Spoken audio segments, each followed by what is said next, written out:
बच्चों, आज हम लोग कोशिका की संरचना पढ़ेंगे।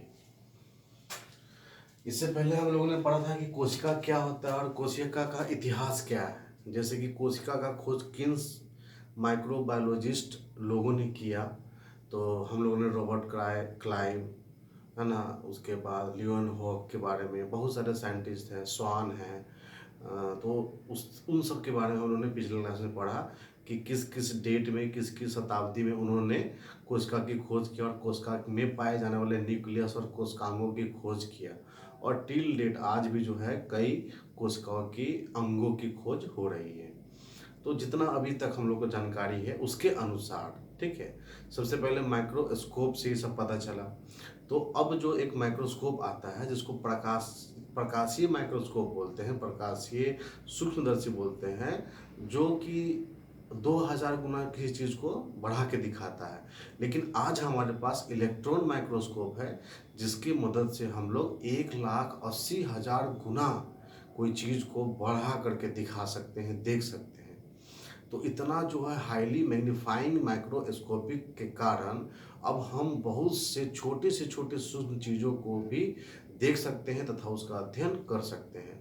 तो उसी अध्ययन के आधार पे हम लोग कोशिका, जो एक ह्यूमन ऑर्गेनिज्म का बेसिक स्ट्रक्चरल यूनिट होता है, उसके अंदर जो अंग पाए जाते हैं उस अंग के बारे में स्टडी करेंगे कि भाई वो है तो क्यों है, उसका क्या काम है।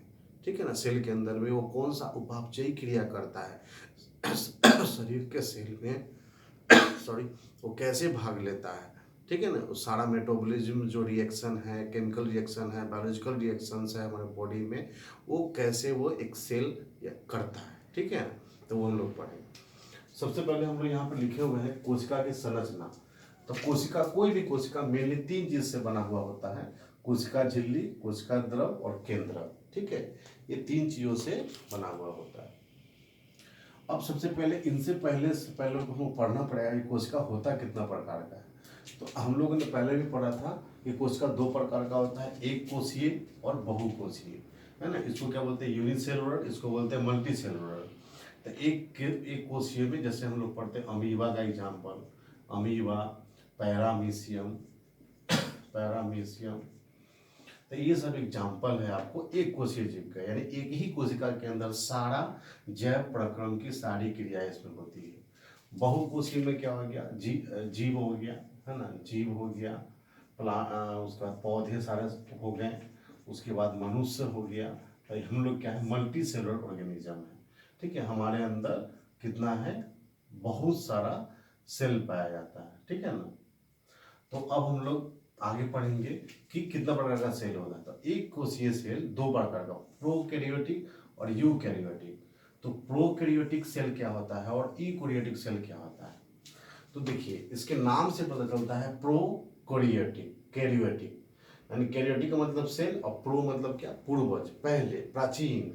तो ये पुराना ऐसा सेल का डिस्कवरी हुआ था जिसके अंदर कोई पारगम्य झिल्ली नहीं होता है, कोई प्लाज्मा मेम्ब्रेन नहीं होता है, यानी कि जो भी उसके अंदर कोशिका अंग पाए जाते हैं उसके ऊपर झिल्ली नहीं होती है। ठीक है, तो उसमें बहुत सारा है, जैसे कि 2 एग्जाम्पल है, जैसे कि जीवाणुओं में यानी बैक्टीरिया में और साइनोबैक्टीरिया, ये 2 एग्जाम्पल है प्रोकैरियोटिक सेल का। वेल डिफाइंड यानी पूरी तरह से परिभाषित न्यूक्लियस में इसमें अब्सेंट रहता है। उसके बाद बहुत सारा सेल ऑर्गेनली, जैसे प्लास्टिड हो गया, उसके बाद माइट्रोकॉन्ड्रिया हो गया, लाइजोसोम हो गया, सेंट्रोसोम हो गया, ये सब चीज़ इसमें अब्सेंट रहता है। लिपिड्स हो गया, ये सब अब्सेंट रहता है इसमें। ठीक है ना। तो 2 एग्जाम्पल हो गया, इसका साइज 1 to 10 माइक्रोमीटर रहता है। 2 एग्जाम्पल हो गया, इसमें एक क्रोमोसोम पाया जाता है।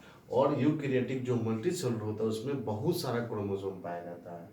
और ये जो रिप्रोडक्शन कैसे करता है? मुकुलन से। मुकुलन मतलब होता है बडिंग, जैसे ईस्ट मुकुलन करता है उसी प्रकार से ये मुकुलन करता है, बडिंग करता है। विखंडन मतलब होता है फिजन, यानी 1 से 2 डॉटर सेल बनना, ठीक, 2 से फिर 4 बनना, इस तरह से ये डिवीजन करके अपना सेल बनाता है। तो ये जो था प्रोकैरियोटिक का है, यानी कि ये पूरी तरह से ऐसा सेल है, इसको हम कह सकते हैं कि अनडिफाइंड न्यूक्लियस, यानी कि पुराने ऐसे सेल जिसमें कोई भी सेल ऑर्गेनेलिज्म में प्लाज्मा मेम्ब्रेन ना हो, वेल डिफाइंड न्यूक्लियस ना हो उसके अंदर में, यानी कि उसके अंदर केंद्रक ना हो, केंद्रक झिल्ली ना हो, उसके बाद है कोशिका भित्ति ना हो, उसके अंदर क्लोरोप्लास्ट ना हो, प्लास्टिड्स ना हो, लाइजोसोम नहीं हो, सेंट्रोसोम नहीं हो, क्रोमोसोम नहीं हो, तो ये सब होता था। इसके कैटेगरी में एक वायरस भी आता है। तो वायरस जो होता है बाबू, वो जो होता है वो बिल्कुल एक्टिव नहीं होता है, उसको नॉन लिविंग थिंग की कैटेगरी और लिविंग थिंग की कैटेगरी दोनों के बीच में रखा गया है। जब वो किसी बॉडी के अंदर में जाता है तब वो एक्टिव होता है और वो क्या करता है, बहुत स्पीडली अपने आप को, अपने आप की संख्या को बढ़ाता है, जिससे, क्योंकि जीवाणु से ज़्यादा जो बीमारी वायरस से होता है वो बड़ा खतरनाक है। जैसे कोरोना वायरस बहुत ही तेजी गति से वो बढ़ता है, जो बॉडी के अंदर इंटर करता है, जिससे हमें बहुत तरह का बीमारी और बहुत खतरनाक डेडली डिजीज हो जाता है, ठीक है ना, क्रॉनिकल डिजीज हो जाता है। तो ये हम लोग अंदर पढ़ लिए कि सेल दो प्रकार का होता है, प्रोकैरियोटिक, यूकैरियोटिक, ठीक है ना। यूकैरियोटिक जो होता है पूरी तरह से डिफाइंड रहता है, ये पूरी तरह से डिफाइंड रहता है, इसमें सारा चीज़ पाया जाता है, इसमें न्यूक्लियस पाया जाता है, इसमें साइटोप्लाज्म पाया जाता है, कुछ का अंग पाया जाता है, माइटोकॉन्ड्रिया, राइबोसोम, लाइसोसोम, सेंट्रोसोम, इसमें सारा चीज़ पाया जाता है, ठीक है ना। तो इसमें भी दो तरह का होता है। यूकैरियोटिक में हम सेल को बांटते हैं, तो इसमें होता है एक पादप कोशिका, पादप पादप कोशिका, एक होता है जंतु कोशिका, ठीक है। दोनों में थोड़ा सा अंतर है, सेम है लेकिन थोड़ा सा अंतर है। इसमें क्या होता है कि प्लास्टिड्स पाया जाता है, ठीक है, और इसमें कोशिका भित्ति, कोशिका भित्ति, ये चीज, दो चीज जो है इसमें पाया जाता है, और बाकी सब सिमिलर रहता है, बाकी सब सेल में पाया जाता है। तो चलिए हम लोग अब इसमें पढ़ते हैं बारी बारी से। ये हो गया यूकैरियोटिक, प्रोकैरियोटिक। अब हम लोग पढ़ते हैं कोशिका झिल्ली के बारे में।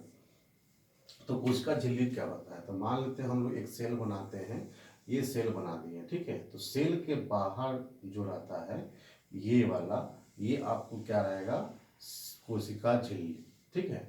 और ये कोशिका झिल्ली जो होता है अर्धपारगम्य झिल्ली भी बोलते हैं, या फिर सेलेक्टिव पेरेम्बल मेम्ब्रेन कहा जाता है। क्यों? क्योंकि इसको पता है, ये किसकी बना होता है, ये लिपिड और प्रोटीन का बना हुआ होता है। ये किसका बना हुआ होता है, लिपिड और प्रोटीन का, लिपिड और प्रोटीन का ये बना हुआ होता है, ठीक है। और इसको ये पता है कि किसको अंदर आने देना है सेल के अंदर और किसको बाहर निकालना है। तो सेमी पेरेम्बल यानी अर्धपारगम्य झिल्ली इसको कहा जाता है, ठीक है। और ये काम क्या है इसका, इस सेल को स्ट्रक्चर प्रदान करता है, संरचना प्रदान करता है, मजबूती प्रदान करता है, सेल के शेप और साइज को मेंटेन करने का काम करता है, ठीक है। और बाहर से आने वाले पदार्थों को, जो बड़े बड़े पदार्थ उसको आने देता है, और अंदर का जो वेस्ट पदार्थ है उसको बाहर जाने के लिए ये झिल्ली रास्ता देता है। तो इतना सारा काम जो है वो कोशिका झिल्ली का होता है। अब है कोशिका द्रव और केंद्रक। तो बीच में इस बहुपादप जंतु कोशिका में बीच में बहुत बड़ा न्यूक्लियस होता है, न्यूक्लियस में न्यूक्लियोइड होता है, ठीक है ना। तो उसके बारे में हम लोग डिटेल में आगे पढ़ेंगे।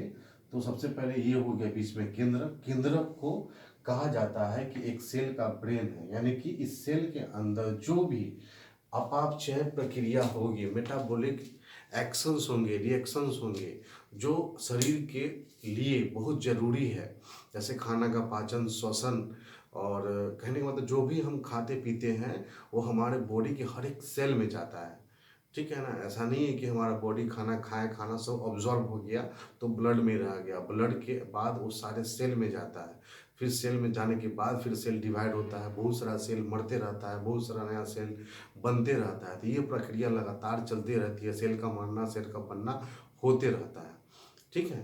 तो इस प्रकार से ये जो है, ये न्यूक्लियस और प्लाज्मा मेम्ब्रेन है ना, इस दोनों के बीच के पार्ट को, इसको क्या बोलते हैं, हम लोग बोलते हैं कोशिका द्रव। क्या बोलते हैं, कोशिका द्रव, ठीक है। इसको बोलते हैं साइटोप्लाज्म। क्या बोलते हैं, साइटोप्लाज्मा,